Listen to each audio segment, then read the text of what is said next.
रामपुर गांव में रोहन नाम का एक आदमी रहता था। रोहन बहुत ही अच्छा और ईमानदार था। उसके पास 3 गायें थी। वो बहुत दूध देती थी। वहीं दूसरी ओर सचिन नाम का एक लालची आदमी रहता था। उसके पास 5 गायें थी, लेकिन वो इतना दूध नहीं देती थी। सचिन दूध में पानी मिलाकर बेचता था, इसीलिए उससे बहुत कम आदमी दूध खरीदते थे। और रोहन एकदम प्योर दूध बेचता था, इसीलिए उससे ज्यादा आदमी खरीदते थे। इसी बात से सचिन रोहन से बहुत चिढ़ता था।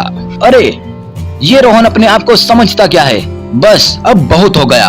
आज मैं इसकी 3 गायों को कहीं दूर छोड़ आऊंगा, फिर सभी मुझसे दूध खरीदेंगे और ऐसे में बहुत अमीर हो जाऊंगा।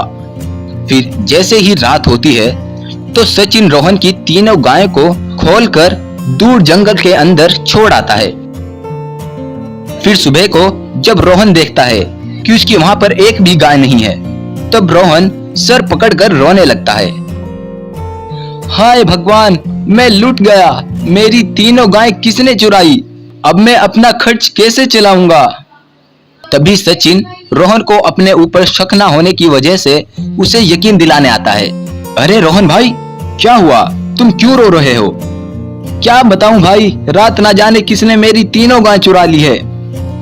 उधर वो 3 गाय एक पंडित जी के पास पहुंचती है। अरे तुम कहां से आई हो? मैं तुम्हें अभी जादुई शक्तियां देता हूं, जिससे तुम जादुई गाय बन जाओगी और जहां से तुम आई हो वहीं चली जाओगी। फिर पंडित जी उनको जादुई गाय बना देता है और वो तीनों फिर से रोहन के पास चली जाती हैं। तब एक गाय मुंह खोलती है तो सोना ही सोना, और दूसरी के मुंह से हीरे ही हीरे, और तीसरी के मुंह से पैसे ही पैसे। ऐसा देख रोहन खुशी से फूला नहीं समाता और सचिन यह देख दंग रह जाता है। फिर सचिन अपने घर आकर, अरे लगता है वो जादुई जंगल है, वहां जो भी गाय जाएगी वो जादुई गाय बन जाएगी।